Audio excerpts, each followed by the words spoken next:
So, thread, the Twitter Files Part 6, Twitter, the FBI subsidiary. Twitter files are revealing more every day about how the government collects, analyzes, and flags your social media content. Twitter's contact with the FBI was constant and pervasive, as if it were a subsidiary. Between January 2020 and November 2022, there were over 150 emails between the FBI and former Twitter Trust and Safety Chief, Yoel Roth. Some are mundane, like San Francisco agent Elvis Chan wishing Roth a happy new year. Well, hold on.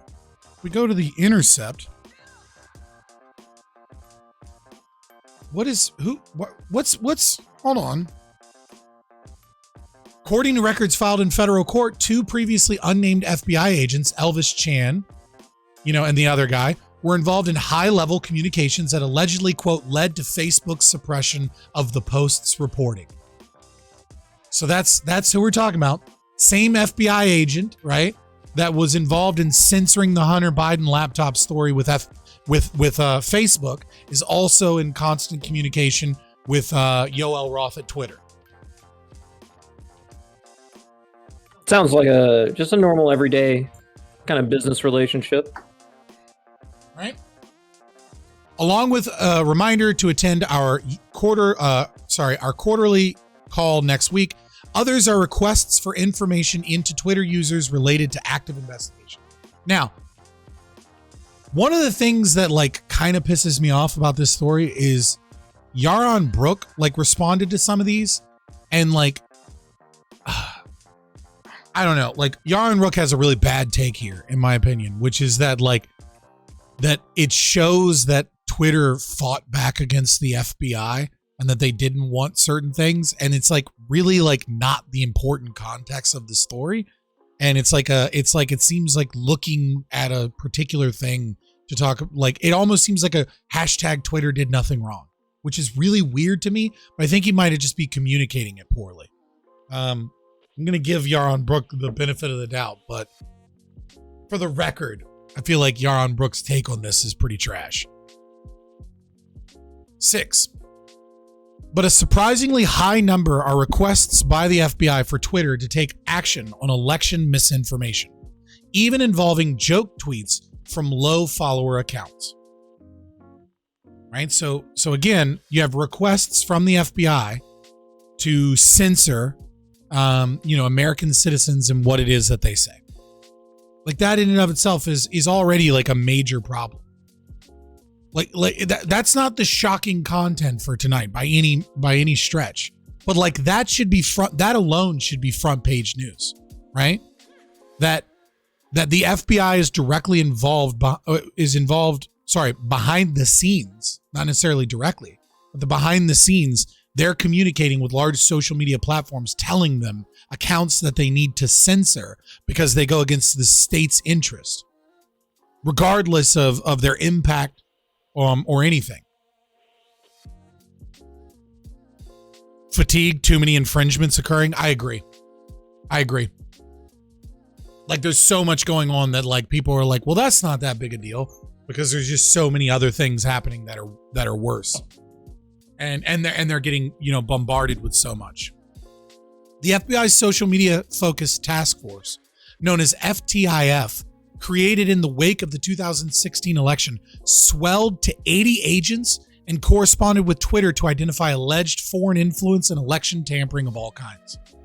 Now, this is something that the American public and Congress knew, right? Congress was well aware and knew, and Donald Trump voted to sign this into law in 2018, right? Even though we're talking about this happening in 2016, but he signed into law these permissions years after it was already happening. But nevertheless, I think conservatives were mad about it and lefties didn't care and normies really didn't care. Federal intelligence and law enforcement reach into Twitter included the Department of Homeland Security, which partnered with security contractors and think tanks to pressure Twitter to moderate content. It's no secret the government analyzes bulk data of all sorts for all sorts of purposes. Everything from tracking terror suspects to making economic forecasts. The Twitter files show something new. Agencies like the FBI and DHS regularly sending social media content to Twitter through multiple entry points pre-flagged for moderation. What stands out is the sheer quantity of reports from the government. Some are aggregated from public hotlines. So here's an FBI public hotline saying election day protocol, yada, yada, yada, election-related threats. An unanswered question. Do agencies like FBI and DHS do in-house flagging work themselves or farm it out? Quote, you have to prove to me that inside the fucking government, you can do any kind of massive data or AI search, says one former intelligence officer. Hello, Twitter contacts. The master canine quality of the FBI's relationship to Twitter comes through in this November 2022 email in which FBI San Francisco is notifying you it wants action on 4 accounts. So here we have FBI specifically flagging accounts that they want action on. That they're saying these accounts have violated TOS, in our opinion. Or for any, which may be potentially constitute violations of TOS, for any action or inaction deemed appropriate within Twitter policy. Best regards, Fred from FBI San Francisco. Twitter personnel in that case went on to look for reasons to suspend all 4 accounts, including @Froma, whose tweets are almost all jokes. See sample below, including his, quote, civic misinformation of November 8th. So the FBI folks, I've reviewed this already from the TD perspective and suspended 3 of the accounts for multiple account abuse and ban evasions. Could you please review from MA for possible civic misinformation or direct to the appropriate part of GET for their review? This is their civic misinformation, right? I want to remind Republicans to vote tomorrow, Wednesday, November 9th. Here's another one. Propose container ship if there's a worldwide recession.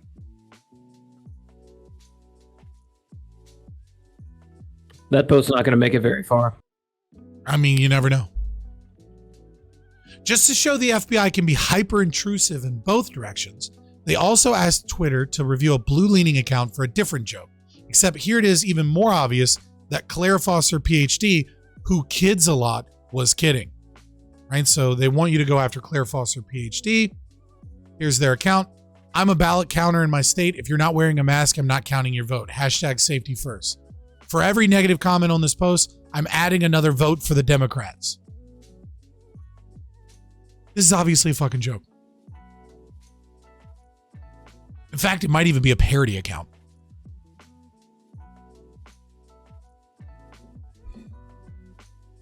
Anyone who cannot discern obvious satire from reality has no place making decisions for others or working for the feds, said Claire Foster, PhD, when told about the flagging. Fair. Yeah, it's a satire. It looks like a parody or satire account. Of the 6 accounts mentioned in the previous 2 emails, all but 2 were suspended. In an internal email from November 5th, 2022, the FBI's National Election Command Post, which compiles and sends on complaints, sent the SF Field Office a long list of accounts that, quote, may warrant additional action. So here we have 25 accounts that they want to try and get banned for jokes or, election misinformation.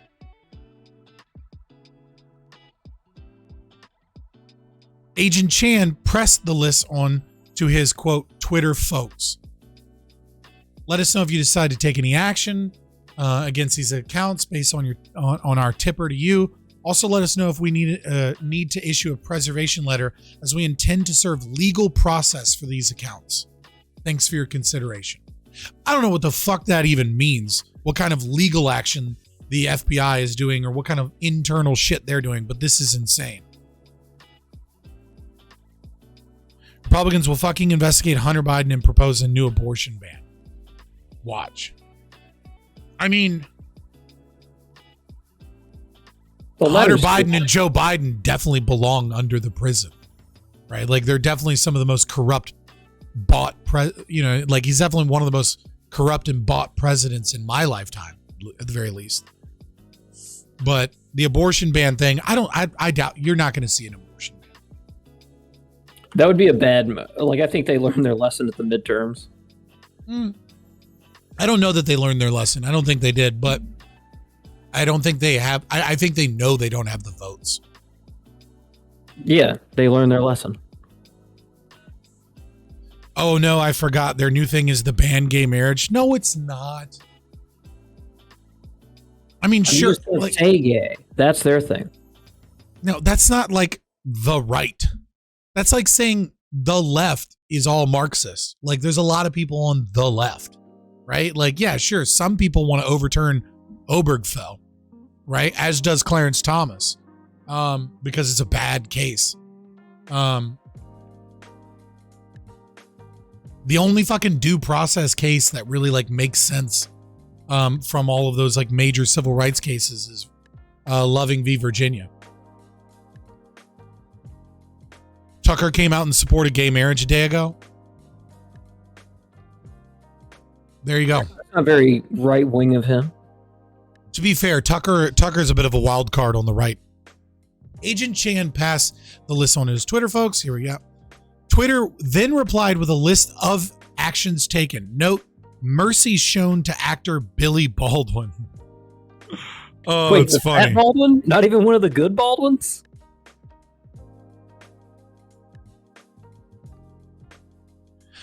Yeah, I mean, sure. I mean, Christian, like religious conservatives don't like gay marriage. And so some of the religious conservatives want to use the power of the state to ban it.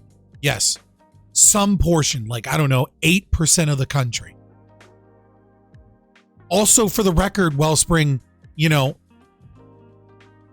what is it like? I think it's 11% of the country are like young Earth creationists that believe that the Earth is only like 2,500 or 4,000 years old, right? But you don't, right? You know what I mean? Like a portion of the country believes the most retarded shit. There's a portion of Christian conservatives that like want to use the power of the state to ban gay marriage. That's not the right's plan. You're being like a conspiracy theorist if you think that like the right's plan is to ban gay marriage.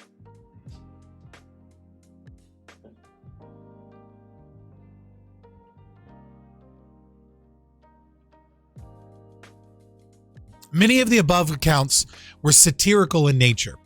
Nearly all, with the exception of Baldwin and RSB Network, Right Side Broadcasting, okay, were relatively low engagement, and some were suspended, most with a generic thanks Twitter letter.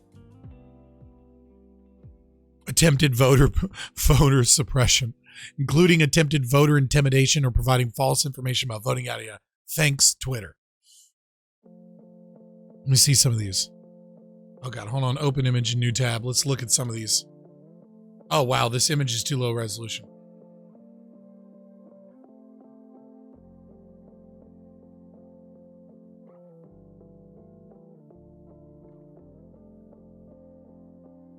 Wait, the tweet in question was Democrats equate white women Republicans to roaches?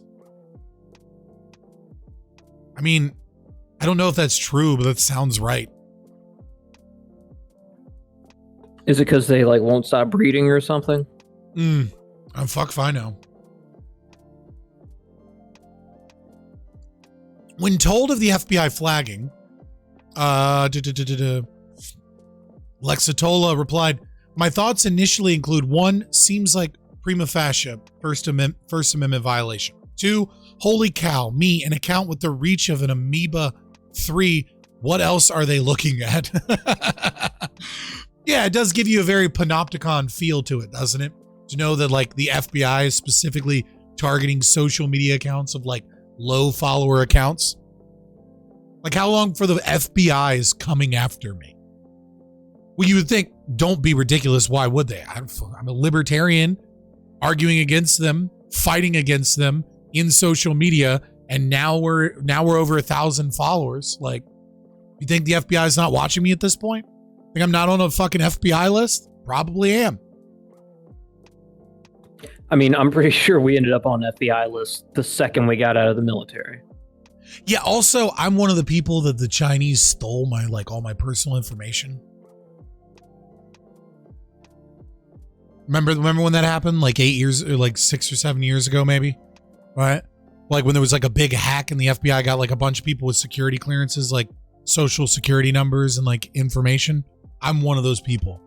And like basically the FBI was like emailed me and like called me and was like, hey, if you like think your identity is being stolen or using in some way, like please give us a call over like the next, couple of years.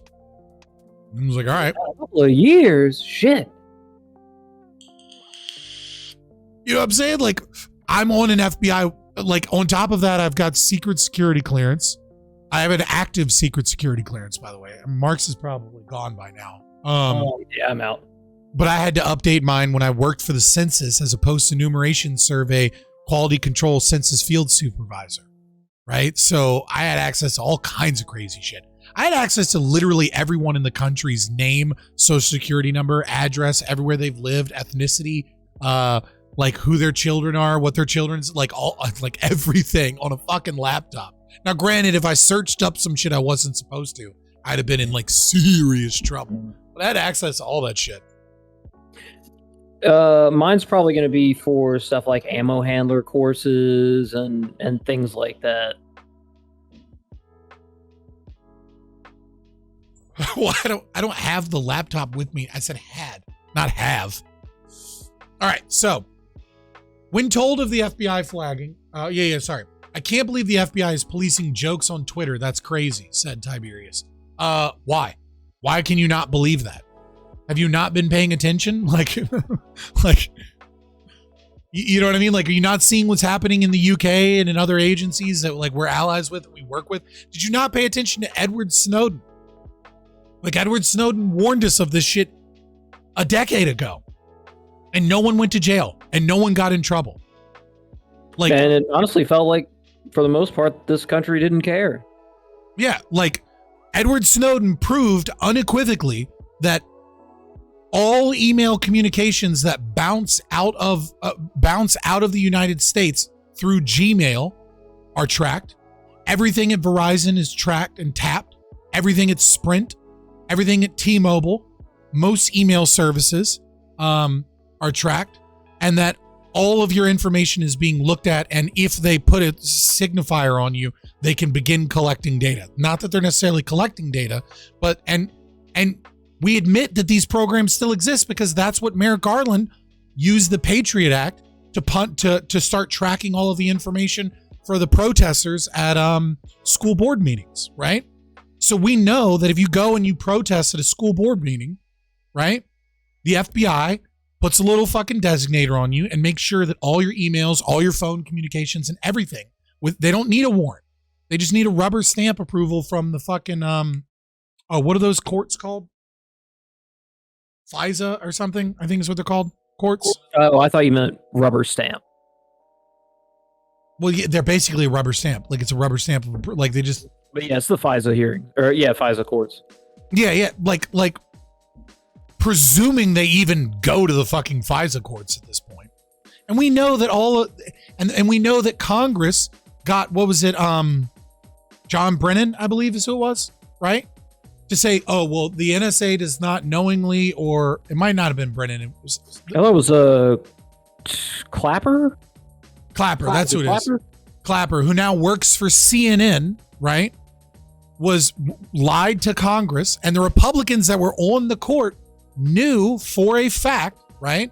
They knew for a fact what was going on, but they weren't allowed to say it because they were on the same committee with Nancy Pelosi and the same committees that oversee these people. So they knew that this was occurring. So they made him answer over and over again. Do you collect data on millions of Americans? And he says, we did not knowingly or witting. He said, not wittingly. We do not knowingly or wittingly collect this information on millions of Americans. Just lied to Congress, proven that he lied, violated everyone's, privacy, collects everything, tracks everyone, collects metadata on everyone. No one got in trouble and said they work for CNN now. They get paid to funnel information back and forth between the intelligence community and legacy media. But I'm sorry, that's not part of the state. They don't work for the government at all. They're keeping the government honest by hiring, treasonous people that violate your rights to come work for them and be liaisons between the intelligence community and the media organizations. So yeah, we all know that this shit is going on, right? This isn't really news, but I think it's really cool that cool is such a fucked up word, but I think it's really important that we have the documentation to just outright prove it, right? Like, no, Silicon Valley works for the FBI, period. Social media is owned and controlled by the FBI. That's why you have lower court interpretations that are bullshit on Section 230. That's why these companies are afforded special protections. Continuing on. In a letter to former Deputy General Counsel and former top FBI lawyer Jim Baker on September 16th, 2022, legal executive Stacey Accardo outlines results from her, quote, soon-to-be weekly meeting with DHS, DOJ, FBI, and the Office of the Director of National Intelligence.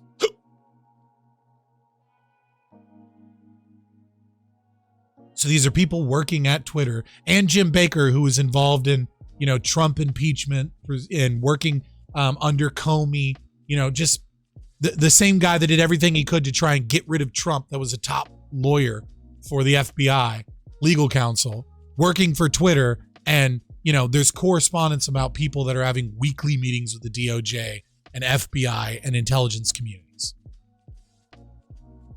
Hey, Roland. The Twitter executive writes she explicitly asked if there were, quote, impediments to sharing of classified information with industry. The answer, quote, FBI was adamant no impediments to sharing exist. This passage underscores the unique one big happy family vibe between Twitter and the FBI. With what other firms would the FBI blithely agree to, quote, no impediments to classified information?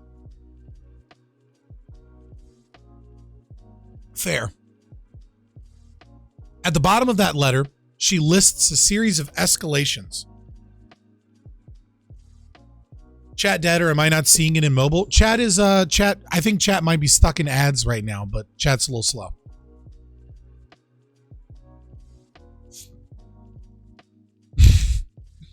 Apparently raised the meeting, which were already, quote, handled.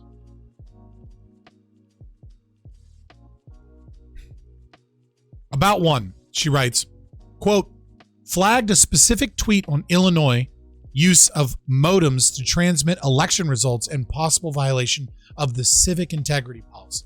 Except they do use that tech in limited circumstances. So it's not flagged a post that tells the truth. Another internal letter from January 2021 shows Twitter executives processing an FBI list of, quote, possible violative content. So again, we have more just this back and forth sharing. Welcome back, adventurer. Here too, most tweets contain the same, quote, get out there and vote Wednesday trope and had low engagement. This is what the FBI spends its time on. So Cuomo wants to imprison suspected COVID carriers, force vaccinations without due process, things power-hungry men would do. At Real Donald Trump, at FLOTUS. This is our future, guys. If the Dems get full control, if you are in Georgia, you better vote Wednesday. Yeah, these are things that the FBI wants censored. Why? Well, because the FBI is trying to ensure that the election outcome is fortified. In this March 2021 email, an FBI liaison thanks a senior Twitter executive for the chance to speak to you and them, then delivers a packet of products.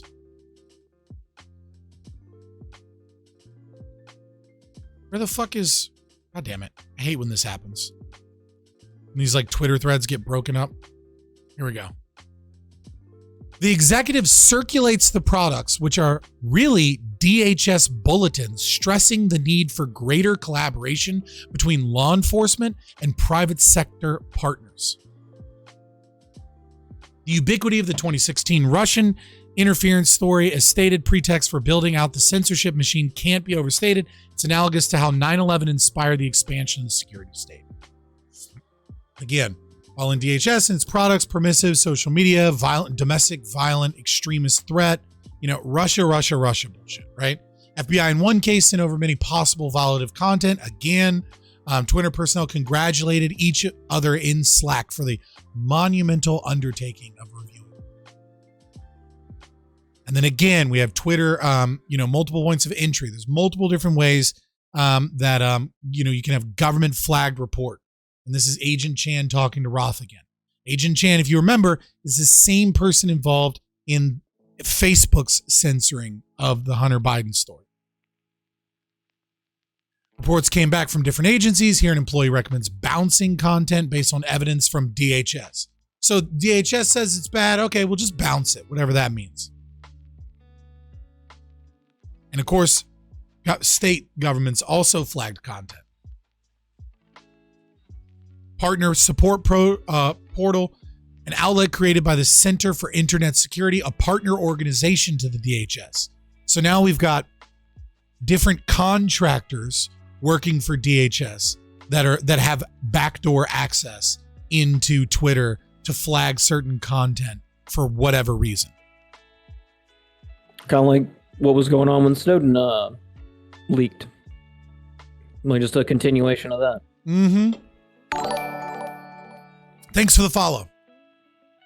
Why was no action taken, right? So we have California officials screaming at Twitter or getting mad between internal communications about why no action was taken on a Trump tweet. The Trump tweet that they were demanding that action be taken. California hired a pure Sleepy Joe Democrat firm to count and harvest votes. No way Republicans get a fair shake. Lawyers get started. GOP leader California is in big trouble. Vote Trump and watch the greatest comeback of them all. Also, New York and Illinois, go for it. Man, he's really trying hard. And then again, you have a video being reported by the Election Integrity Project at Stanford.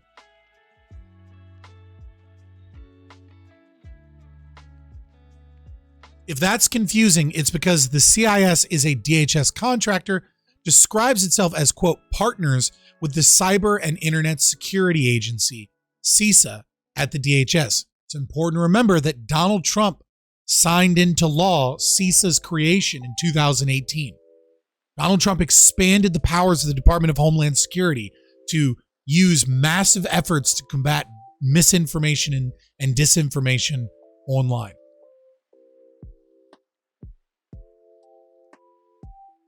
He basically created the very monster that went after him. The EIP is one of the series of government-affiliated think tanks that mass review content. The takeaway, what most people think of as, quote, the deep state, is really a tangled collaboration of state agencies, private contractors, and sometimes state-funded NGOs. The lines become so blurred as to being meaningless. Hence the Cathedral Boys. So, Twitter 6 is pretty boring, but it's a lot to it, right? Now let's move on to, they get spicier with each one, boys. They get more exciting. 7 gets a lot more crazy. 8 gets insane. And 9 I haven't seen yet. And supposedly 9 is the craziest of them all. I mean, what we've seen so far with Twitter 6 by itself should be enough to disband the FBI and the Department of Homeland Security. I mean, what we've seen right there is so many First Amendment violations. Working with contractors, using taxpayer money to pay corporations to track speech and try and censor things that disagree with the narrative in the things that they prefer speech exist in. That alone should have 90% of these institutions fired. In the FBI, we can keep the people that track pedophiles. We can keep them for now. Everybody else, we can keep low-level agents that have only been working there for a year or two, right? But like everybody above that, fired. All of them should be fired right there, right on the spot. They're all fucking traitors. Every single one. If you're an FBI agent and you don't specifically work in like tracking down pedos or like fucking tracking down like, you know, like certain things like that that are clear acts of aggression, and you've made it high up in the FBI especially, like you're bought and paid for by the corporations and by the cathedral and the state for its own interests. You're a fucking spook. You're a traitor.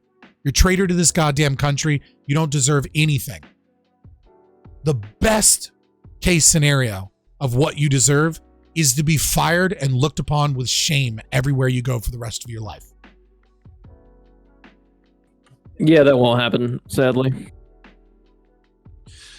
The question is, to what extent can you hold Twitter culpable? The government overreached here, but unless we have the evidence that Twitter could invoke the power to use force, the culpability has to remain with the government. But if Twitter began voluntarily reporting people to the FBI, that is when Twitter becomes culpable. You'll see, Wellspring. Wait till number 8. You'll be hating Twitter along with me. Original purpose of the FBI is to harmonize cross-state jurisdiction crimes. That can be achieved with an extradition mechanism. Jesus, fuck you, autistic weirdo. Sometimes I love you. Yeah, didn't they get founded because of it was just before Prohibition. It was no, I thought it was for bank robbers, and then they got into the kidnapping investigations too, and then Prohibition. Yeah. And then, you know, they're pretty good for catching serial killers. Pretty good. I mean, they're not, but like certainly a resource people should have, right? Like or something equivalent. Like you want people that are experts in that. Like some small fucking town that has a serial killer doesn't have the means, resources, or knowledge to effectively track down serial killers.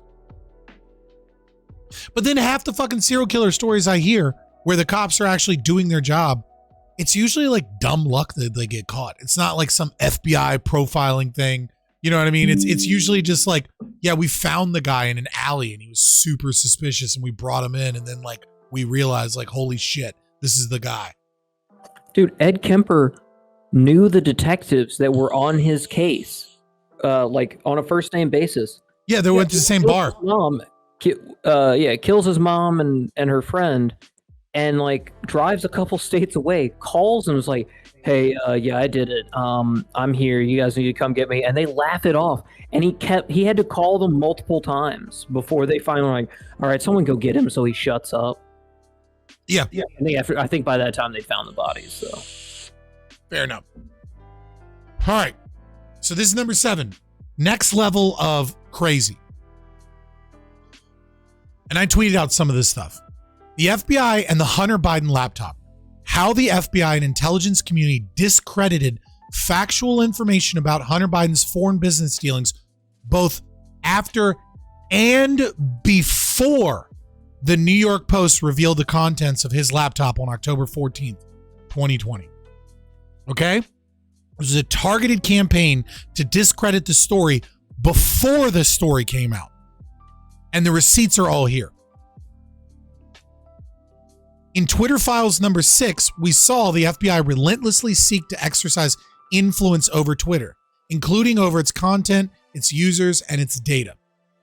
In Twitter Files number 7, we present evidence pointing to an organized effort by representative of the intelligence community, IC, aimed at senior executives at news and social media companies to discredit leaked information about Hunter Biden before and after it was published. The story begins in December 2019. It is what it is. FBI, others ran an intel op on Twitter. Yeah. But I mean, like, as libertarians, like, we're already kind of primed for this, right? But like, it's one thing to know a thing based off of the consequences. It's another thing to know it because we have the documented evidence to prove that it was occurring, right?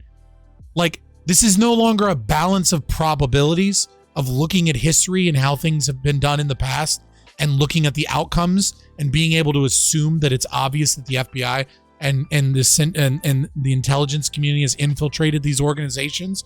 This is, no, we have documented proof. There's no denying this. The story begins in 2019 when a Delaware computer store owner named John Paul, this is a long one, by the way, guys, so I apologize. Mac Isaac contacts the FBI about a laptop that Hunter Biden had left with him. On December 9th, 2019, the FBI issues a subpoena for and takes Hunter Biden's laptop. Okay? So remember, this is the 2020 election. This is December of 2019, right? That the laptop was turned over to the FBI. A lot of people miss this. By August 2020, Mac Isaac still had not heard back from the FBI. So January, February, March, April, May, June, July. Nothing. Crickets. He's turned in the laptop, and he knows most of what's on the laptop. Turned it into the FBI. Like, yeah, why have I not heard anything? And so he emails Rudy Giuliani, who was also under FBI surveillance at the time, which is already a problem, right? America's mayor working as legal counsel to the current president of the United States under FBI surveillance. That's already the state investigating and fighting against the president. In early October, Giuliani gives it to the New York Post. Shortly before 7 p.m. Eastern on October 13th, Hunter Biden's lawyer, George Maziras, emails JP Mac Isaac, and he sends his friendly email like, "Hey, can I get everything forwarded over to me? I'm a lawyer and I appreciate reviewing your records on this matter. Thank you." He basically confirms the validity of the laptop, obviously. At 9:22 p.m. Eastern, FBI Special Agent Elvis Chan again sends 10 documents to Twitter's then head of site integrity, Yoel Roth, through Teleporter, a one-way communications channel from the FBI to Twitter. So here's the email from the FBI agent regarding the laptop and the story.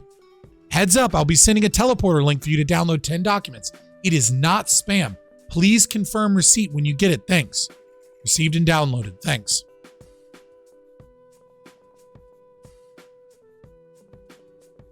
No, he didn't have a lawyer. What I'm saying is this is the lawyer for Hunter Biden. The next day, October 14th, 2020, the New York Post runs its explosive story revealing the business dealings of President Joe Biden's son, Hunter. Every single fact in it was accurate. It's true. And yet, within hours, Twitter and other social media companies censor the story, yada, yada, yada. So why is it? What happened? December 2nd, we got the debate inside Twitter over its decision to censor a wholly accurate article. Like there was a lot of back and forth, etc. Right? And this was the Twitter files.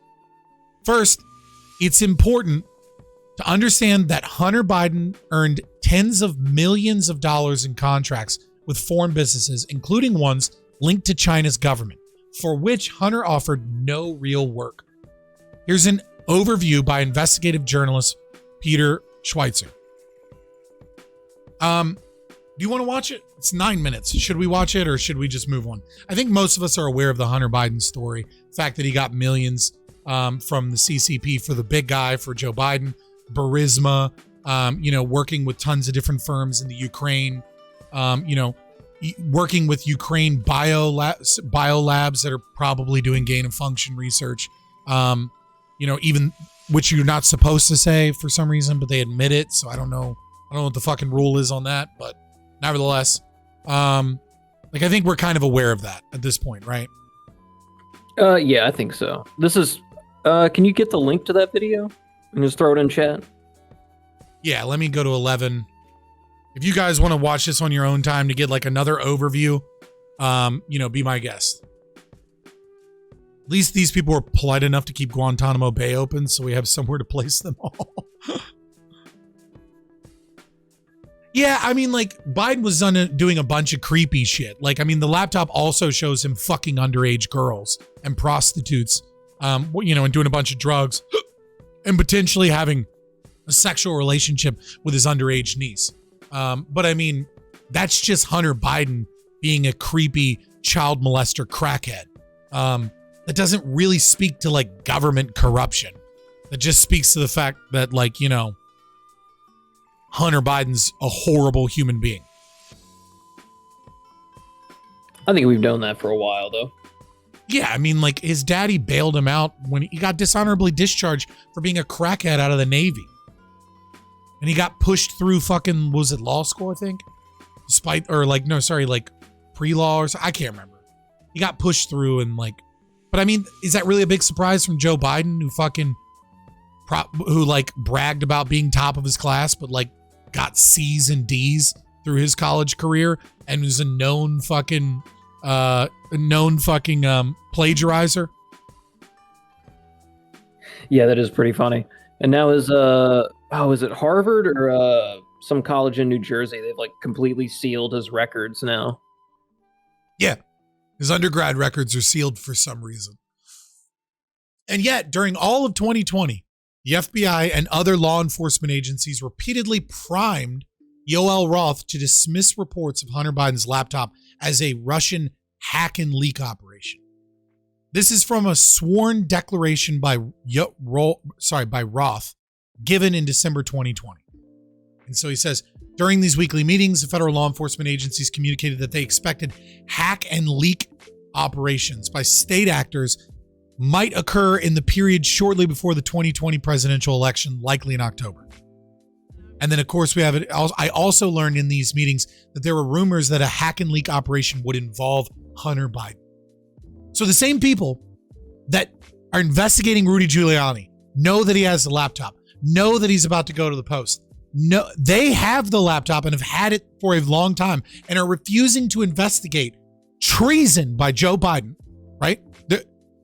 And we all know that, like, it's proven that Joe Biden has committed treason. Like, we have tons of sworn statements from multiple people and documented evidence that Joe Biden committed treason and has taken millions of dollars from communist governments and business dealings from corrupt corporations to use the office of the vice presidency to protect these and his own connections, right? I mean, what's the punishment for treason? I'm pretty sure the punishment for treason, totally unrelated, but I'm pretty sure that, like, the punishment for treason as well as abandoning your post are, like, the only two crimes in America that still have death by firing squad on. And hanging. Yeah, and hanging. But I mean, again, that's not related to the provable fact that Joe Biden committed treason. That's just like a fun Snapple fact. All right, moving on. They did the same to Facebook. And again, you have Elvis Chan is contacting Facebook and is also the same person in direct communication with Yoel Roth. They did the same to Facebook, according to CEO Mark Zuckerberg. We'll just watch this. It's 24 seconds. It's not a big deal.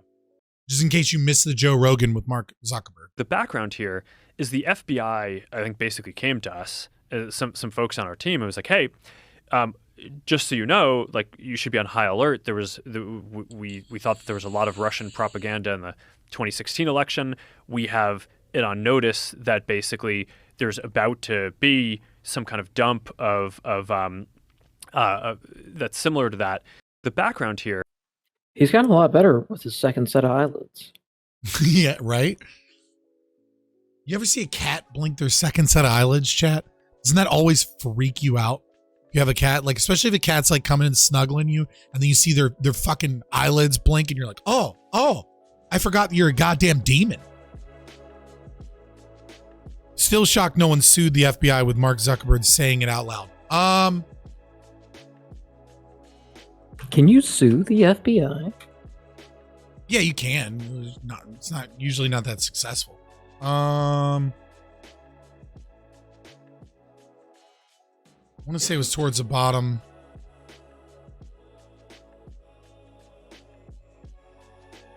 Yeah, there's a Missouri lawsuit right now. Shows CISA's goal is to make platforms more responsive to their suggestions. Where is it at? Is it down here maybe? In federal court as part of a lawsuit by the Attorney General of Missouri and Louisiana, add a layer of new detail to Zuckerberg's anecdote, revealing that officials leading the push to expand the government's reach into disinformation also played a quiet role in shaping the decision of social media giants around the New York Post story, according to records filed in federal court. Yeah. So yeah, there's Attorney General of Missouri and Louisiana are suing the FBI over the Hunter Biden and like misinformation and CISA and DHS being involved there.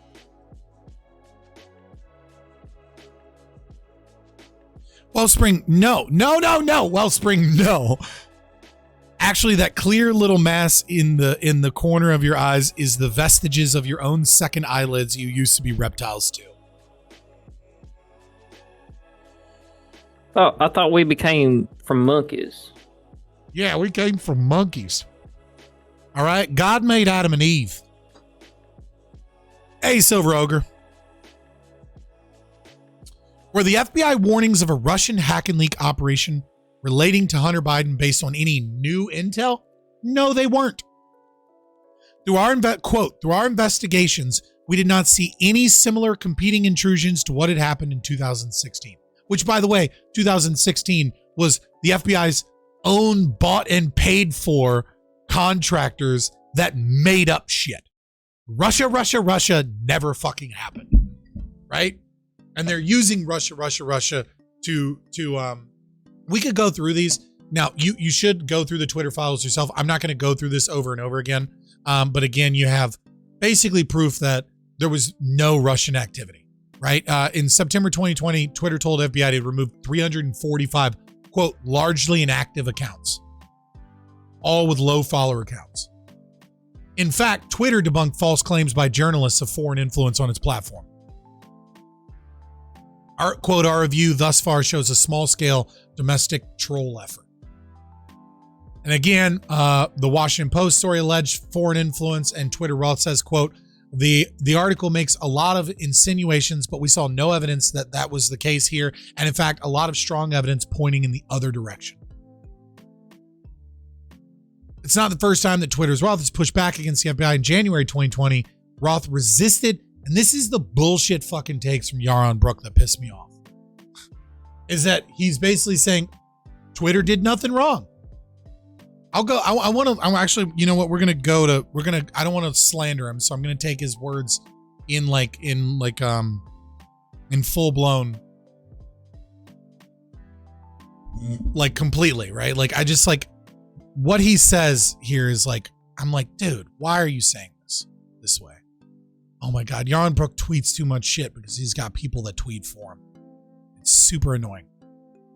They did not censor. Only government does that. The FBI censored and they should be held accountable, right? We have this. Where did he put? Here again, Twitter is pushing back. From all these documents, the impression is that Twitter pushed back against the government. The government was unrelenting with its attempts to censor. He tweeted here. All right, that's mostly what he said. But it's like, yeah, I mean, he's not wrong, but no, that's not the full fucking story, that it's just the FBI. And there's plenty of stuff that we'll get into on this one and the next one that clearly show that Twitter did an active role in the censorship. And they worked gleefully to censor. Now, if you want to take this like strict definitional stance that like only the state can censor and the other people are just exercising their private property rights, that's absurd, because where is that in the terms of service that they'll shadow ban you if you have the wrong opinions?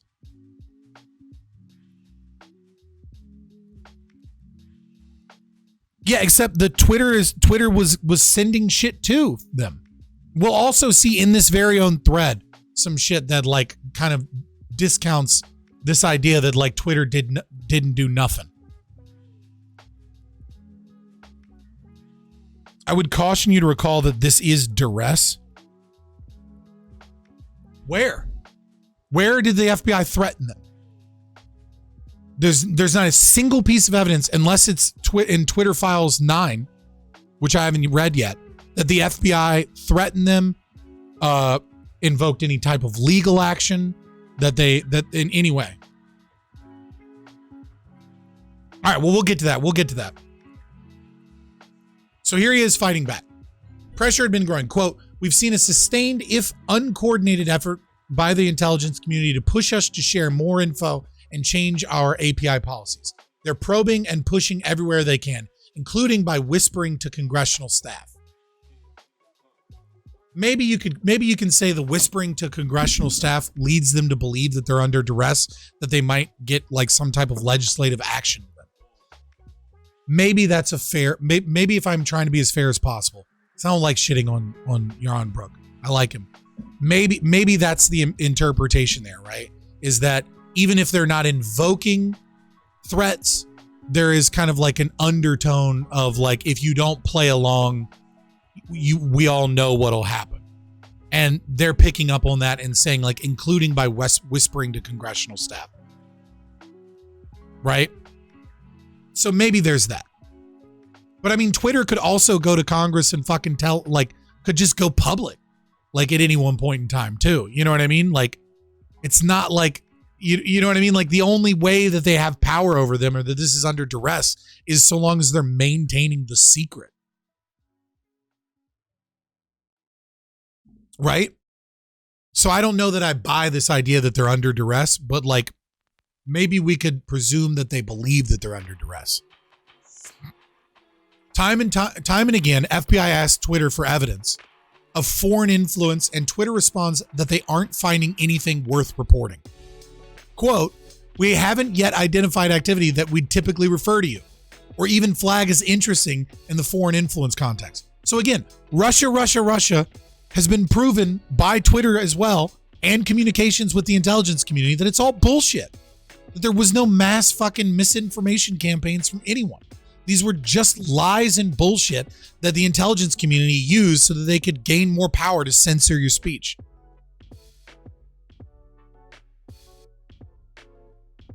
All right, so despite the pushback, FBI repeatedly requests information from Twitter. The Twitter has already made clear it will not share outside of normal legal channels. Right, so, but again, there's not really like threats here in any way. They're just asking. Sorry about the delay in terms of what,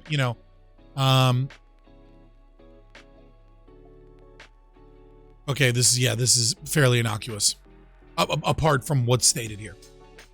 Then, in 2020, July, Elvis Chan arranges for temporary top secret security clearances for Twitter executives so that the FBI can share information about threats to the upcoming elections. So the FBI tried a different tactic. This is where the tactics shift. Instead of constantly begging for information out of the goodness of their heart, they give cookies. They're like, hey, we'll give you top secret security. We'll give you secret security clearance. Okay.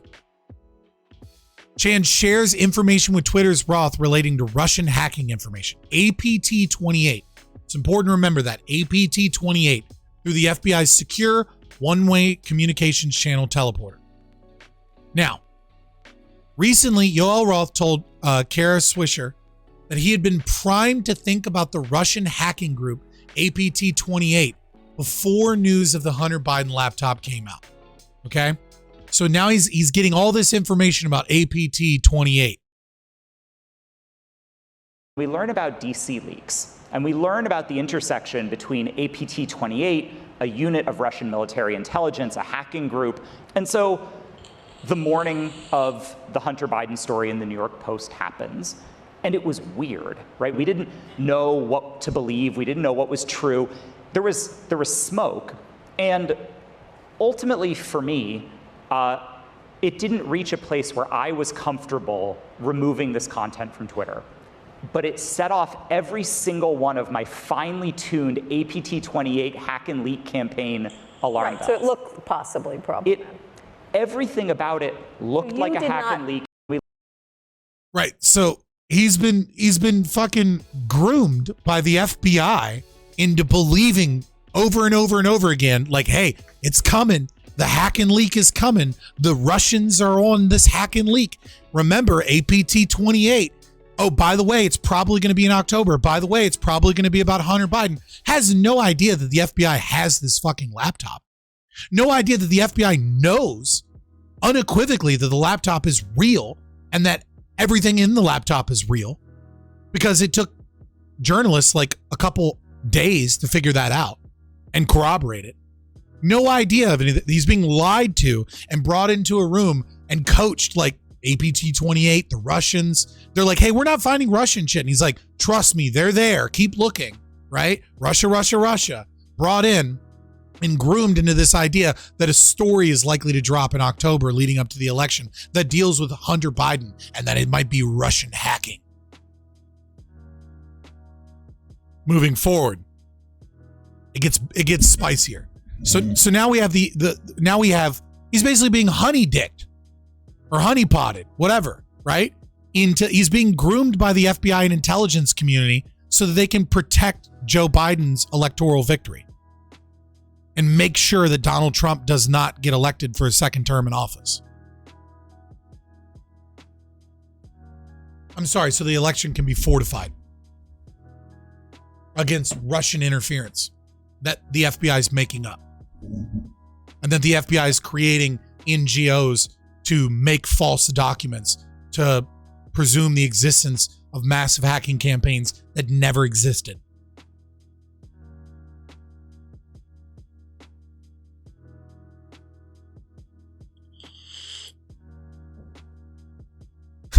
In August of 2020, sorry, I was laughing at chat. FBI's Chan asks Twitter, does anyone there have top secret clearance? When someone mentions Jim Baker, Chan responds, quote, I don't know how I forgot him. An odd claim given Chan's job is to monitor Twitter, not to mention that they work together at the FBI.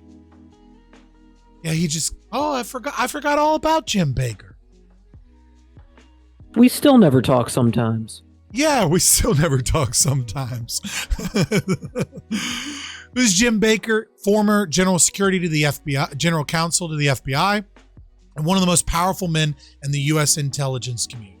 Baker's moved in and out of government for 30 years, serving stints at CNN, Bridgewater, $140 billion asset management firm, and Brookings.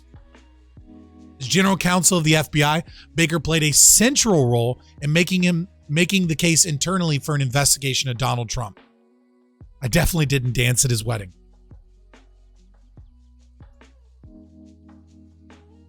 Baker wasn't the only senior FBI executive involved in the Trump investigation to go to Twitter. Don Burton, the former deputy chief of staff to FBI head James Comey, who initiated the investigation of Trump, joined Twitter in 2019 as director of strategy. As of 2020, there were so many former FBI members, bureau alumni, quote, working at Twitter that they had created their own private Slack channel and a crib sheet to onboard new FBI arrivals.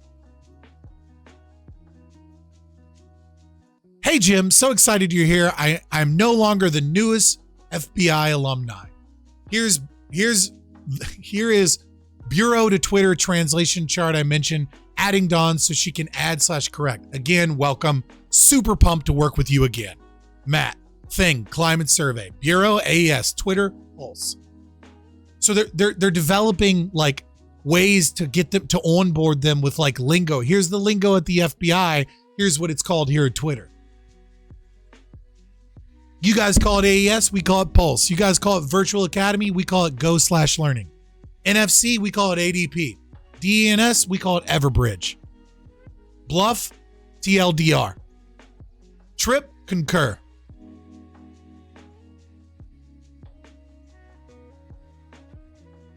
I mean, people were a couple days ago, they were doing, they were just looking at LinkedIn profiles. And I think they found something like 17 FBI people just from their LinkedIn profiles that they could see worked at Twitter that previously worked for the FBI that were hired within the last couple of years.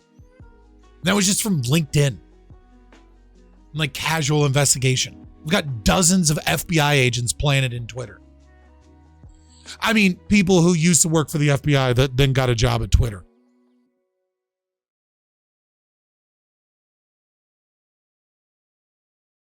In September 2020, Roth participated in the Aspen Institute tabletop exercise on a potential hack and dump operation relating to Hunter Biden. I'm going to repeat that. In September of 2020, 1 month before the Hunter Biden story drops, Roth participated in an Aspen Institute, quote, tabletop exercise, like war games, right?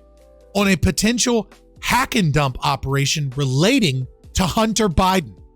The goal was to shape how the media covered it and how social media carried it. It worked. It worked really, really well. And you can see, like, they did an entire war games exercise over 11 day like time window of like how this, like, you know, outlining how it could go so that to prime Twitter for censoring the Hunter Biden laptop story. Look, no wonder your alarm bells were ringing.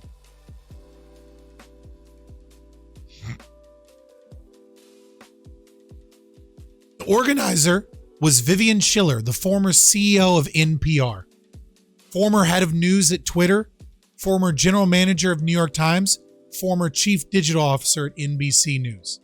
Attendees included Meta/Facebook's head of security policy and the top national security reporters from New York Times, Washington Post, and others.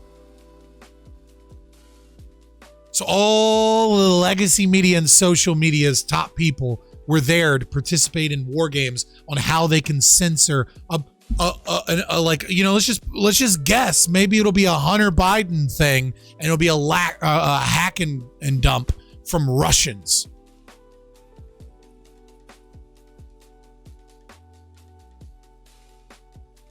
Don't worry, guys. No psychological operations from the intelligence community being done to censor speech and fortify elections here, boys.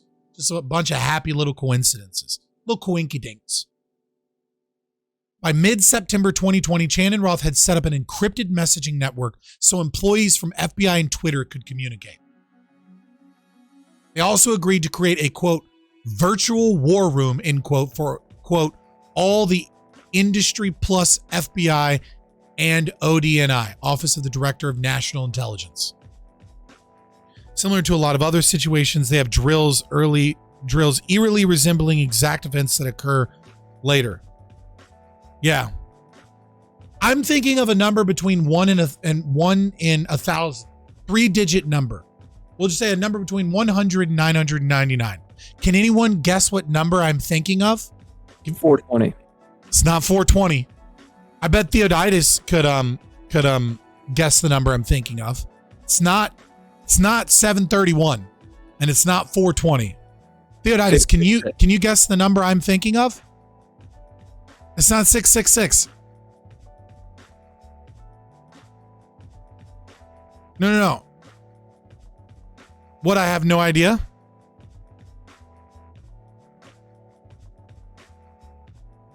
Come on, someone can guess the number.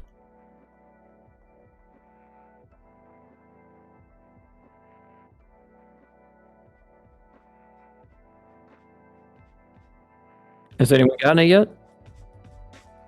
Let me see. 69, 1 in 10, 1776, 4 digits.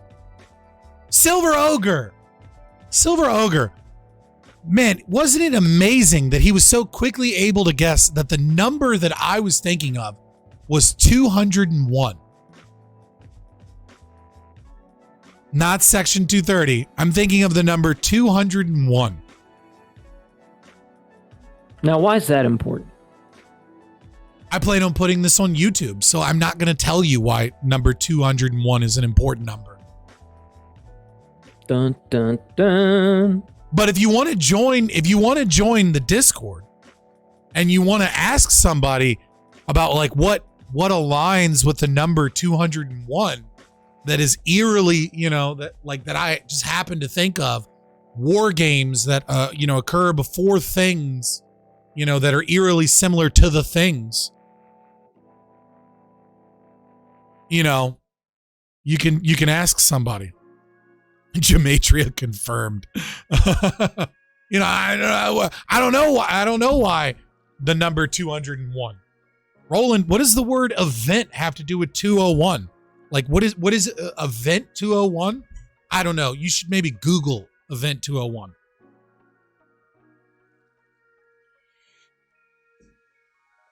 I'm not fucking talking about it on stream. I'm gonna be honest with you. I'm just gonna fucking point you guys in the right direction. I'm not gonna make any positive or negative claims about event 201. I'll just tell you guys to Google it. All I'm saying, boys, is that I have the documents. All right, I'm not able to show the documents after the Sandy Hook trial that I may or may not be embroiled in. But you should all deeply Google event 201. I'm telling you right now.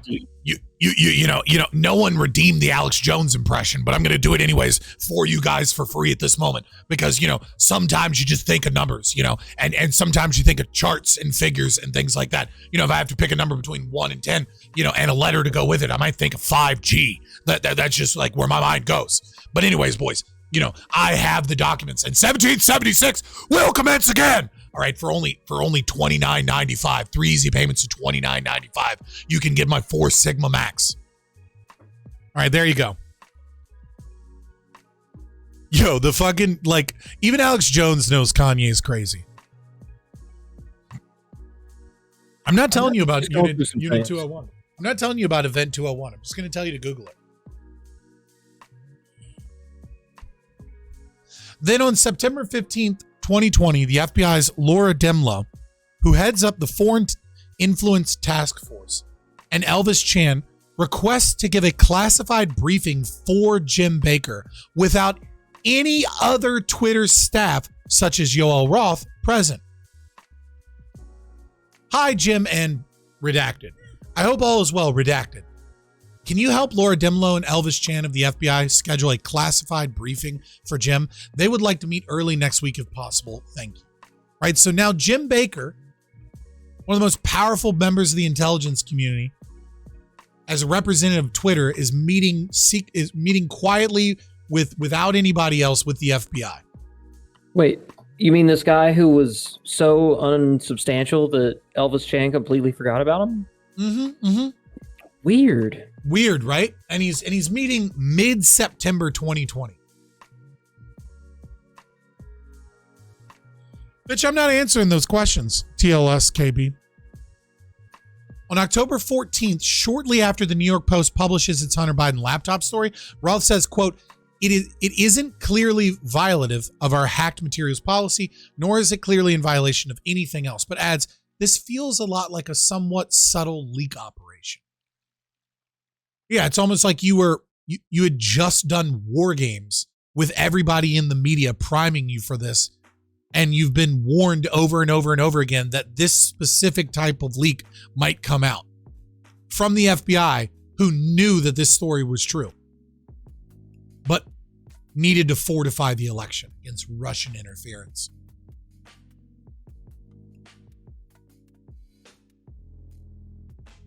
In response to Roth, Baker repeatedly insists that the Hunter Biden materials were either faked, hacked, or both, and a violation of Twitter policy. Yeah, the intelligence guy is telling you it's what it is. And yet, it's inconceivable Baker believed the Hunter Biden emails were either fake or hacked. New York Post had included a picture of the receipt signed by Hunter Biden. And an FBI subpoena showed that the agency had taken possession of the laptop in December 2019. We will watch this one, because this is important to understanding the validity of the story and kind of like helping you better understand why it's bullshit that they ever believed that it was anything other than true. Okay, so this is from like the same kind of the same breakdown earlier, but instead of being 9 minutes, it's only 2 minutes and 23 seconds. So we'll watch this. Okay. Man, it's almost like there was a looming threat from the FBI that failure to comply was a national security issue. No, there was no, Wellspring. No. Fuck out of here with that. No. It's all duress. It's only duress so long as they keep it a fucking secret. They're cozying up to the FBI and happy to work with the FBI and do the FBI's bidding for special protections and for inside access so that they can better control their platform. All they need to do is give up that access and more, as we'll see later. All they need to do to make all of this end is come clean. It's their own lying and fraud that is the reason that the FBI has anything to go on them.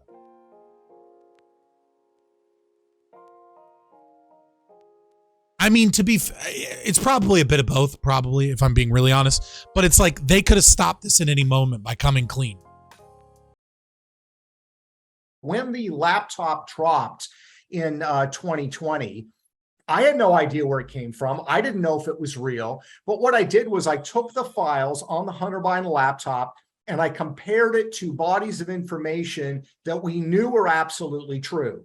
So, for example, the Secret Service, again at the request of the U.S. Senate Committee, had released Hunter Biden's travel records. So we were able to take the laptop and say, when he says he's in Dubai, does that correspond with the Secret Service travel records? If he's emailing somebody and saying, I'm in Hong Kong, does that line up? In each and every case, it lined up.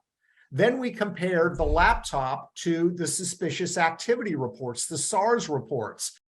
So again, FBI had this since 2019.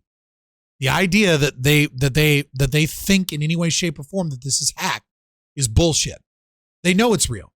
Just like they know that Joe Biden's daughter's diary is real, and that's why they raided Project Veritas to make sure that they could get access to his daughter's diary, because it shows that, that his daughter is a troubled woman that's suffered with a lot of issues. And one of those issues is, an admission that she feels like her father had, inappropriate showers with her as a young child, and that she felt like he was, that there was some sexual issues.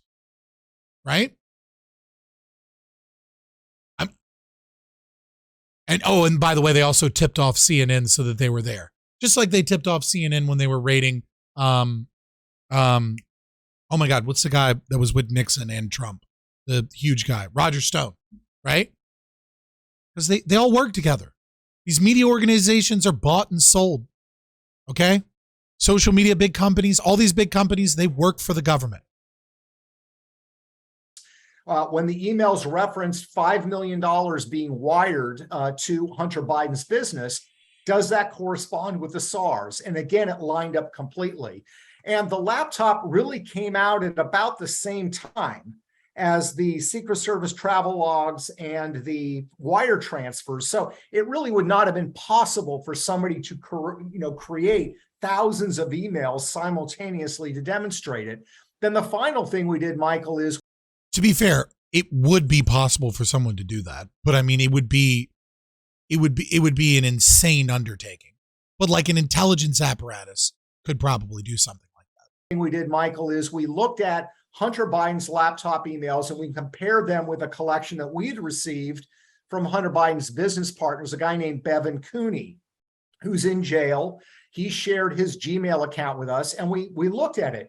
The Hunter Biden laptops that have Bevan Cooney correspondence on them, do they actually line up with Bevan Cooney's Gmail account? And again, they did 100%. Now, and the FBI and NSA has access to all that shit. I was able to Absolutely. do this. Now, I was able to do this in Florida with my researchers.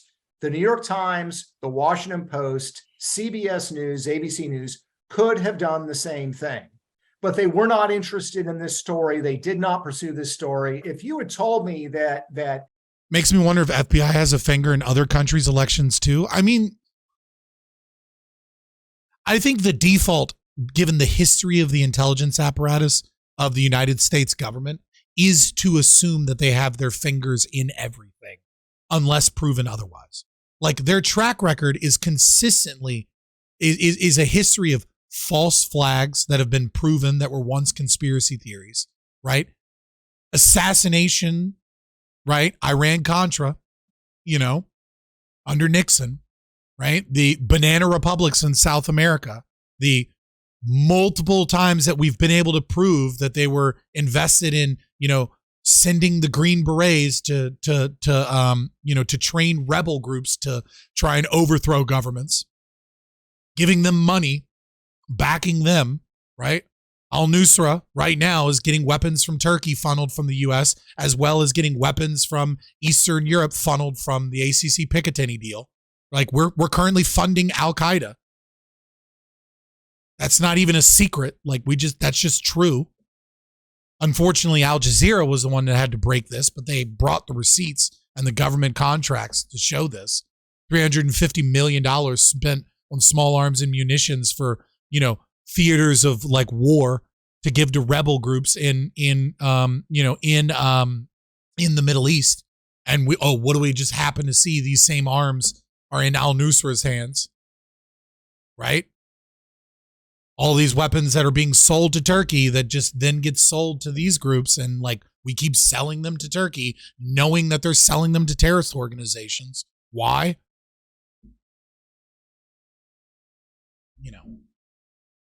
I'll just leave that open for your interpretation. You had told me that information would come forward that Jimmy Carter's family or Ronald Reagan's family was receiving tens of millions of dollars from Russian businesses that were linked to the KGB.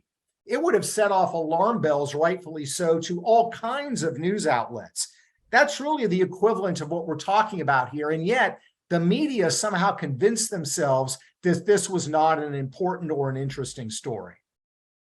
Well, no, they convinced themselves because anything that, because it fit the narrative that Donald Trump must go.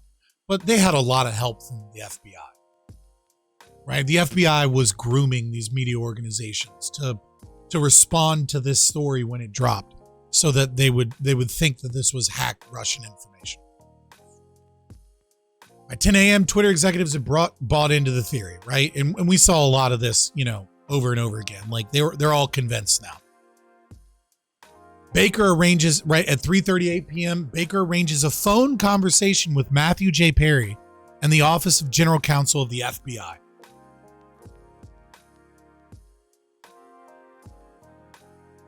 I wonder what they're talking about over the phone. What up, Boogie Boy?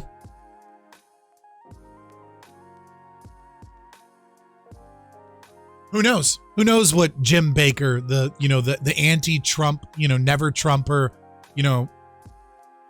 spook, was talking to the FBI on behalf of Twitter for. The influence operation persuaded Twitter executives that the Hunter Biden laptop did not come from a whistleblower. One linked to a Hill article based on a Washington Post article from October 15th, which falsely suggested that Giuliani's leak of the laptop had something to do with Russia. And of course, this is the way the media works now, is that this is an important thing to understand about how our current media works. And it's really interesting to see, because this is one of the reasons I use ground.news, right? Is that you can track a story, like who originated the story, and then you can see how the story evolves over time. So what'll happen is one story will come out with the facts, and then another news organization will cite opinion about the facts. And then another news organization will cite the opinion, right, as a source for their opinion. And then the next news organization will say that they have they'll cite the opinions as fact because it was reported by these other news organizations. And then things that were just some random assertion become fact with multiple citations. And that's how the spin works. And you see it here, right? Which is, the Washington Post cited some opinion bullshit, and then the Hill cited the Washington Post, and now the Hill is basically able to state its fact because the Washington Post reported it, right? But the Washington Post is reporting some bullshit from somewhere else. is evidence that FBI agents have warned elected officials of foreign influence with the primary goal of leaking the information to the news media. This is a potential dirty trick used to create the perception of impropriety. 2020, the FBI gave a briefing to Senator Grassley and Johnson claiming evidence of, quote, Russian interference into their investigation of Hunter Biden. The briefing angered the senators who say it was done to discredit their investigation. The unnecessary FBI briefing provided the Democrats and liberal media the vehicle to spread their false narrative that our work advanced in Russian disinformation. With respect to the substance of the briefing, it consisted primarily of information that we already knew and information unconnected to our Biden investigation. We made clear to you at the briefing that it was not relevant to the substance of our work. In response, you stated the FBI is not attempting to quash, curtail, or interfere in the investigation in any way. We also made clear our concern that the briefing would be subject to a leak that would shed a false light on the focus of our investigation. Indeed, on May 1st, 2021, the Washington Post did exactly that, and so did the other inaccurate media articles during the course of our investigation, which falsely labeled our investigation as advancing Russian disinformation.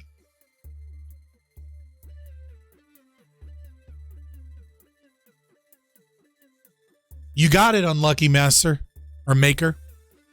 We just said that other people reported this, and we said and we said that they reported it, as reported by Washington Post, such and such. And then they state it in a sentence structure so that it appears as a fact, even though the original citation is stating that it's an opinion. So they use a game of telephone to intentionally change opinion pieces into fact pieces. Right? So like Washington Post says, some of our sources say that this may or may not be Russian misinformation. We believe that, that this is something that has occurred in the past. Next one says, Washington Post reports that it may be Russian misinformation. Right? As reported by The Hill, potential Russian misinformation was used in the New York Times, such and such. And then you just change a word around each time, and then eventually you get to a position where every news media outlet is citing some other news media outlet and making it sound more and more like a fact over time. This is why in GTA 5 they named the FBI-like organization FIB. Princess Diana is wearing a new dress by Depeche Mode. Lyrics explain this. Wait, what? Notably, then FBI, so Jim Baker again, was investigated twice in 2017 and 2019 for leaking information to the media. Just as a little aside. In the end, the FBI's influence campaign aimed at executives at news media, Twitter, and other social media companies worked. They censored and discredited the story. By December 2020, Baker and his colleagues even sent a note of thanks to the FBI for its work. Now that everybody knows that in December 2020, everyone's aware that this is true. And Jim Baker, here we'll read the whole email. Thanks, Angela. I'll sign it as well. Would Scale please prepare a draft for Sean and for me to look at? Also, we had be mindful that the letters could leak and will be subject to FOIA. So we should prepare them with that expectation in mind. Thanks, Jim. Thank you so much, Sean. Please let me know if you would like me to draft the letter for you, if you would like to draft it. I appreciate this. Hope all is well. The election has taken up our lives for most of this year, but certainly the past few months. Twitter was on the front line of protecting our users and the public at large from misinformation, disinformation campaigns that had the potential to negatively affect the fair election process. What is not widely known is the role Twitter played in helping the FBI track and identify violent actors who wanted to perpetuate acts of domestic terrorism at polling stations and ballot counting facilities. Press X to doubt. Obviously, this work is close hold and we will never get public credit. But I would like to thank our FBI counterparts who worked so well with us this election cycle. But an unprecedented national security and law enforcement response was the result of a tight, well-coordinated partnership with the FBI that was based on trust. Would you both consider signing a letter of thanks for their willingness to partner on matters of election integrity and public safety? We know, you know, all the work that was done relating to China, Russia, and Iran. You might not as familiar with the public safety. Twitter provided information related to the kidnapping plots of the Michigan and Virginia governors. The one orchestrated by the FBI, by the way, as well as the QAnon members who drove to a ballot counting facility after making public threats of violence. We had to work in real time with the FBI. We were able to get them necessary information that prevented harm. Here's a list of those worked with, etc. Elvis Chan, of course. I'm so glad Twitter was able to help the FBI track down their own agents. Well, I mean, someone's got to do it.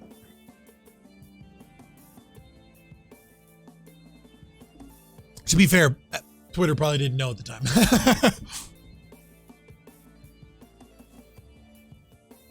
Here it is, boys. Here's the most giant smoking gun. Wellspring, are you here? Because here's the important part. The FBI's influence campaign may have been helped by the fact that it was paying Twitter millions of dollars for its staff's time. Quote, I'm happy to report we've collected $3.415323 million since October 2019, reports an associate of Jim Baker in early 2021. Twitter was taking millions of dollars to have their staff go to these meetings. Taxpayer money, mind you. So you paid for this. You paid for this election interference, millions of dollars to purchase Twitter by the government. Well, to purchase their time. For, little war games and meetings and, to be groomed into believing how great and good the FBI are. 2019, Scale instituted a reimbursement program for our legal process response from the FBI. Prior to the start of the program, Twitter chose not to collect under this statutory right of reimbursement for the time spent processing requests from the FBI. I'm happy to report we've collected $3.4 million since October 2019. This money is used by LP for things like the TTR and other LE-related projects, LE training, tooling, etc. Okay, this isn't duress. They're being paid millions by the FBI to do their dirty work.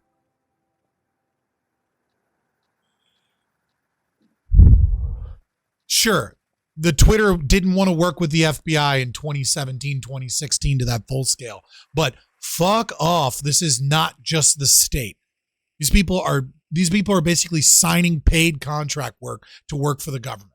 Twitter at this point is essentially a non-governmental governmental organization. They're a contractor of the FBI.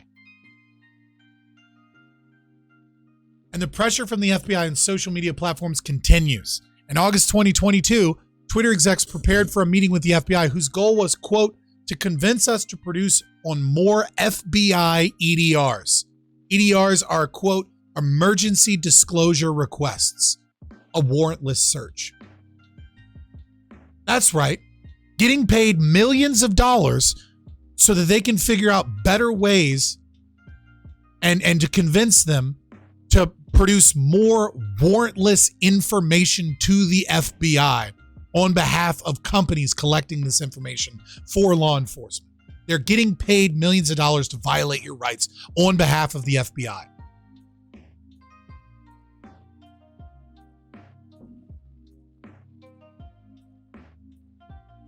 Oh, and Twitter doesn't deserve Section 230 if the FBI pays them, right?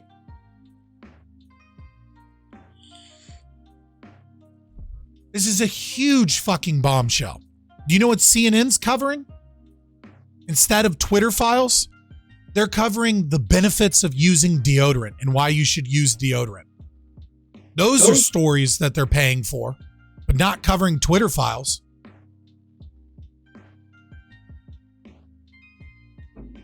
This isn't a big story, guys. The FBI has purchased social media companies to intentionally violate your First Amendment rights and your right to privacy. It wasn't overturned with Roe v. Wade, by the way. You still have that as a constitutional right affirmed by the Supreme Court. I mean, in theory. Just, obviously, you don't, as referenced by these documents.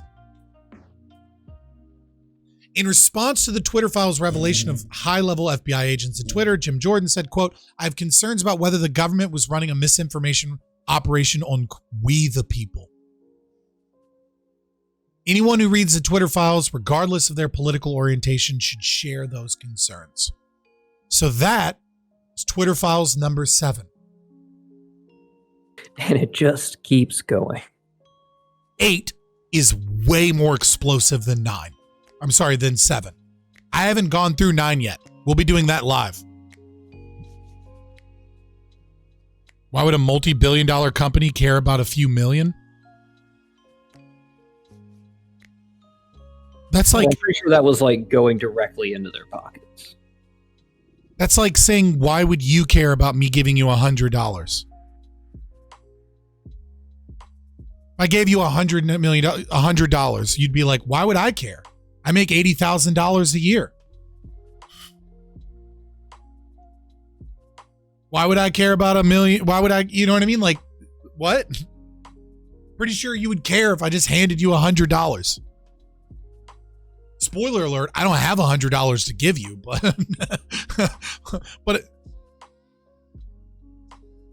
you wouldn't care. You would be like completely unaffected. Like it wouldn't even show up on your radar. Fucking Deflux has got it good.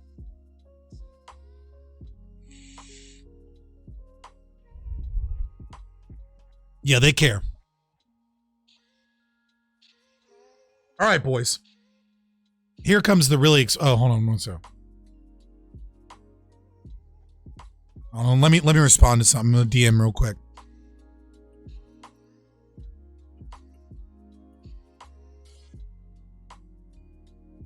Yeah, this shit is just ramping up, isn't it?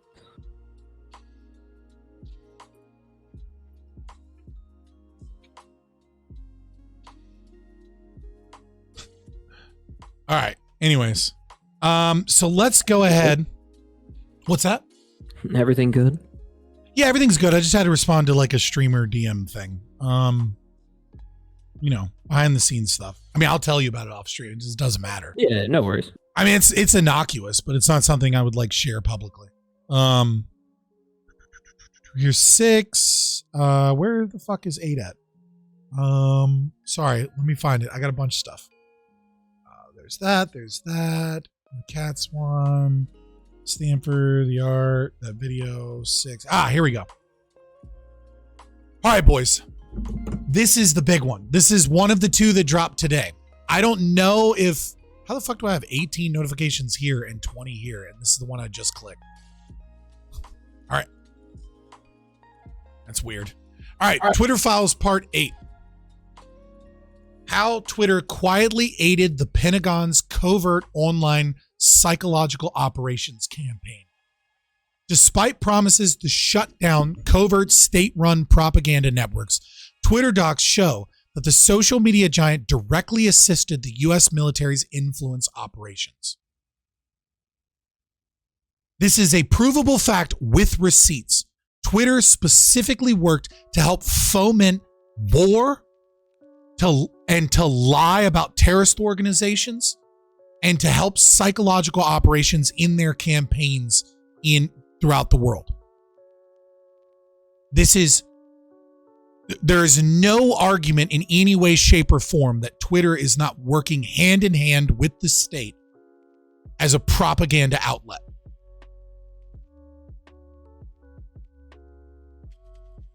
I figured Google would be the PsyOp. Well, we don't have the Google files. Let's just be honest. Google's slogan is no longer do no evil. There's a reason. It's just do now. Num 4D. I've been a part of $1 million contracts that were with $1 billion companies. They wine and dine those clients hardcore. Yeah. So here's the receipts proving that the idea that Twitter didn't do nothing. Twitter has claimed for years that they make concerted efforts to detect and thwart government-backed platform manipulation. Here's Twitter testifying to Congress about its pledge to rapidly identify and shut down all state-backed covert information operations and deceptive propaganda. So here they are lying to Congress. In case you're curious, nothing new for Twitter. But behind the scenes, Twitter gave approval and special protection to the United States military's online psychological influence ops, despite knowledge that Pentagon propaganda accounts used covert identities. Twitter did not suspend many for around 2 years or more. Some remain active. So Twitter knew that these were government PsyOps, and they didn't do anything. Inaction. Collusion. Yeah, inaction. That's a pretty bold claim. Let's see if they back it up. Enough with the tip of the iceberg. This is sheer cliff we got to climb up before we dive into the water. In 2017, a U.S. Central Command CENTCOM official sent Twitter a list of 52 Arab language accounts, quote, we use to amplify certain messages, end quote. The official asked for priority service for 6 accounts, verification for 1, and whitelist abilities for the others.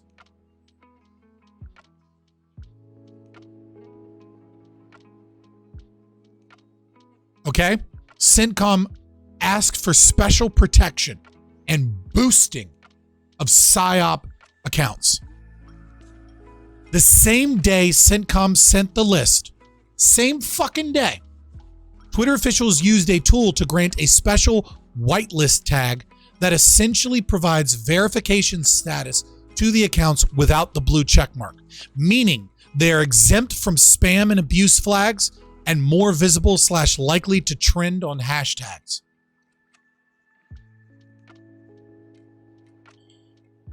They boosted.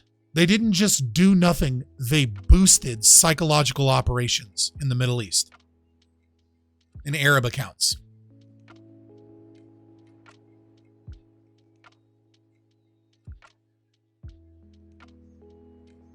This is fucking. This is evil. This is working with the prison military industrial complex. This isn't just like, misinformation and political censorship now. This is helping war, helping murder people, helping foment war. Don't believe me?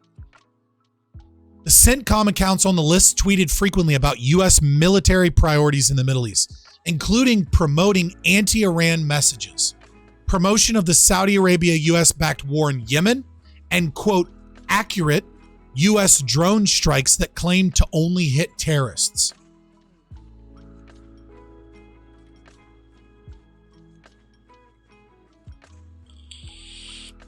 Jesus Christ. No wonder CNN forced Dave Smith to stop talking about Yemen. Yeah, why not? I mean, they're in on the take. Just give us a few $1 million and we'll make sure that the U.S. government the U.S. government lies through its teeth and obfuscates what's going on in Yemen so that we don't upset the Saudi regime. Just give us a CISA swag bag and anything you want is yours. Yep. CENTCOM then shifted strategies and deleted discourses of ties to the Twitter accounts. The bios of these accounts changed to seemingly organic profiles. One bio read, Euphrates Pulse. Another used an apparent deep-fake profile pic and claimed to be a source of Iraqi opinion. One Twitter official who spoke to me said he feels deceived by the covert shift. Still, do you feel deceived when you boosted PsyOps because it changed what it was promoting? I feel like they really betrayed my trust. Yeah, the PsyOps people. The fucking spooks you were working with to promote fucking American interests in the Middle East. Whoever fucking gets bombed because of it. Who cares? They're just brown children. Why would it matter? Why do I care if there's fucking mass murder and death going on in Yemen? The government has my interests in line to make sure that we have cheap gas from the Saudi regime and OPEC Plus. Never mind the fact that we don't fucking frack or have our own energy policy. I wonder what that's all about. Still, many emails throughout 2020 show that high-level Twitter executives were well aware of DoD's vast network of fake accounts and covert propaganda and did not suspend the accounts. For example, here it is again. Twitter lawyer Jim Baker mused in a July 2020 email about an upcoming DoD meeting that the Pentagon used, quote, poor tradecraft, quote, end quote, in setting up its network. And we're seeking strategies for not exposing the accounts that are linked to each other or to DoD or the United States government. And who is Jim Baker again? I'm sorry, I've forgotten. Yeah, the lawyer for, the general counsel for the FBI, guy that's worked in hedge funds and many institutes, one of the most powerful intelligence agents in America. Oh, right. Yeah, that guy. Oh, and the guy that built multiple cases against Donald Trump to try and get him impeached. So just some small fry. Yeah, that's right. Yeah. He was going to some meetings so that they could design ways and try and figure out strategies to ensure that Pentagon and DoD's accounts aren't caught, so that we can protect the psychological operations of the United States government.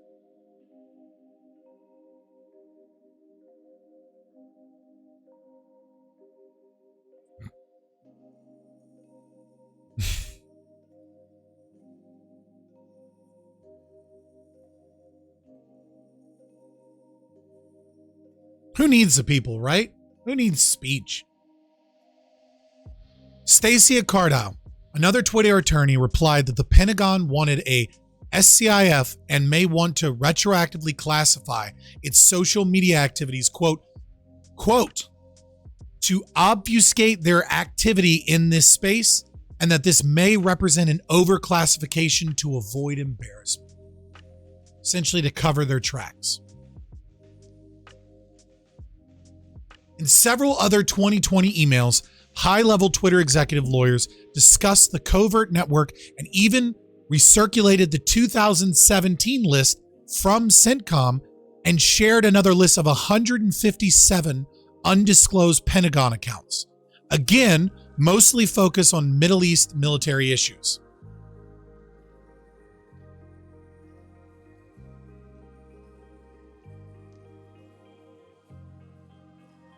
This is fucking disgusting. These people belong under the prison. In a May 2020 email, Twitter's Lisa Roman emailed the DoD with two lists. One list was accounts, quote, previously provided to us, end quote, and another list Twitter detected. The accounts tweeted in Russian and Arabic on U.S. military issues in Syria/ISIS, and many also did not disclose Pentagon ties. Let's read this email because I think it's enlightening. Bill, thank you again for your time yesterday. As discussed, attached is a spreadsheet with the accounts we described on our call. The first tab lists those accounts previously provided to us, and the second, associated accounts that Twitter has discovered. Please note that the second tab is not intended to be an exhaustive list, and if DoD is aware of additional associated accounts which may violate our rules, those should be included in the scope of our request. I would be grateful if you would confirm receipt and that you are able to access the spreadsheet without issue. Please let me know if you have any questions regarding this information. Best, Lisa. Misinformation for thee, but not misinformation for me. Right? We want to make sure we don't accidentally ban these accounts that are spreading misinformation and propaganda, and that are, that appear to be false accounts. Maybe they're ban evading or they're not real people. Right? We don't want to Maybe accidentally enforce that TOS on US. So please give us an exhaustive list if you can, so that we can protect all of your propaganda accounts. Maybe we'll whitelist them and boost them so that they can have more of an effect on shaping Middle Eastern opinion and policy. Many of these secretive U.S. military propaganda accounts, despite detection by Twitter as late as 2020, but potentially earlier, continued tweeting throughout this year. Some not suspended until May 2022, or later, according to records I reviewed. Once they're getting bought, now all of a sudden we got to get rid of these accounts. They were just following orders, though. Yeah, orders from people that paid them millions of dollars. I had to follow orders and I make fucking 30 grand a year. Right? In August 2022, the Stanford Internet Observatory report exposed a U.S. military covert propaganda network on Facebook, Telegram, Twitter, and other apps using fake news portals and deepfake images and memes against U.S. foreign adversaries. Right? So they got caught in August 2022. U.S. propaganda network relentlessly pushed narratives against Russia, China, and other foreign countries. Accused Iran of, quote, threatening Iraq's water security and flooding the country with crystal meth. That does not sound like a Middle Eastern thing to do. And of harvesting the organs of Afghan refugees. Okay, that maybe could have happened. Yes, so the accounts that Twitter was protecting, and some of whom were boosting, weren't just fucking, lying about drone strikes and, trying to obfuscate the Yemeni war. They were also trying to cause hatred towards Iran and lying about Iran harvesting organs, flooding Iraq with crystal meth, and coming after Iraq's water supply.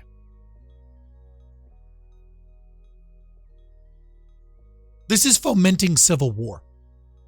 That's what this is. The United States government is actively involved in trying to start wars based on its own interest, and Twitter was bought and paid for to do this on behalf of the United States government.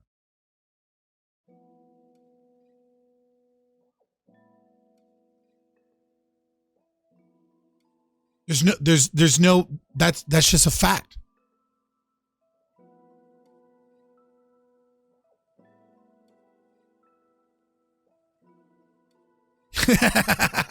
Wellspring, Leonard Peikoff would get a stiffy seeing the subversion of Iran. Oh, fuck off.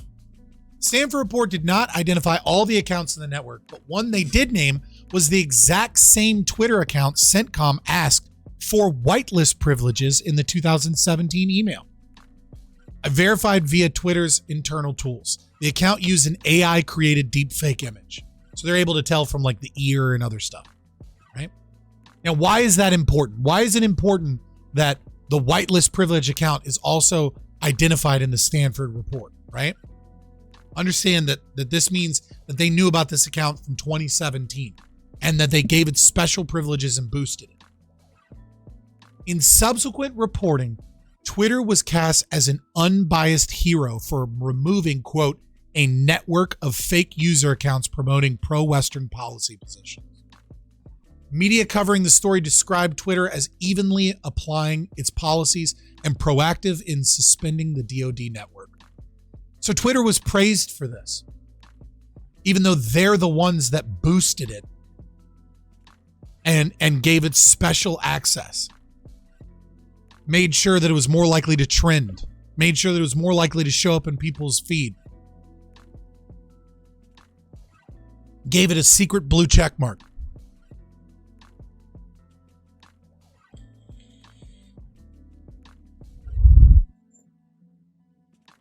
Ideological subversion, Silver Ogre. The reality is much more murky. Twitter, actively assisted, etc. And as late 2020 knew these accounts, etc. They waited years to suspend.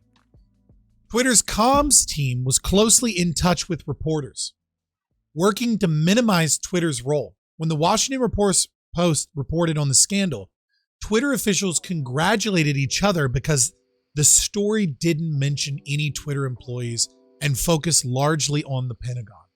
So now Twitter is doing what they can to shape and lie to the news media to ensure that their role is downplayed and that they look like heroes. Fraud, lying, misinformation, all on behalf of the war machine to ensure that more brown children get bombed and America makes more money. But not just America, the right corporations that work with the government make more money. These people are fucking evil.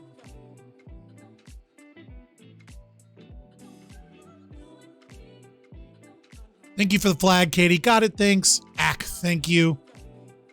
Hi there, hope you're all well. Wanted to give you a heads up that the Washington Post will be publishing a piece, most likely this weekend, that sheds more light on the U.S. government aspects of the recent Graphic Standard report about tech companies removing U.S.-based influence campaigns. It's a story that's mostly focused on DoD and Facebook. However, there will be a couple lines that reference us alongside Facebook in that we reached out to them for a meeting. We don't think they'll tie it to anything Mudge related or name any Twitter employees. We declined to comment. I suspect this piece will get more attention in Washington with a DoD angle. We'll keep you posted. Thanks, Katie. Thanks for doing all that you could to manage this one. Didn't seem to get too much traction beyond Verge, CNN, and Washington Post editors promoting. Hi, folks. Here's the piece, which I think turned out as expected, formatted in a doc here. Thanks.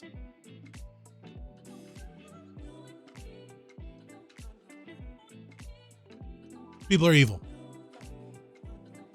The conduct with the United States military coverts network stands in stark contrast with how Twitter has boasted about rapidly identifying and taking down covert accounts tied to state-backed influence operations, including Thailand, Russia, Venezuela, and others since 2016.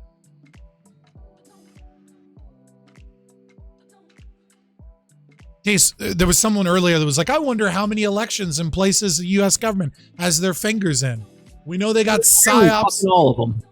They got PsyOps in Venezuela and Thailand and Russia. We know they're actively doing that just from the Twitter files alone. Much less what the government's doing or what we know. And here's the full story. If you want details about how I go about my reporting, here's a Substack, etc. You just watched a clip from our Twitch channel, Fabian Liberty. If you like content like this, please like and subscribe here on YouTube, or go ahead and give us a follow on twitch.tv/Fabian Liberty.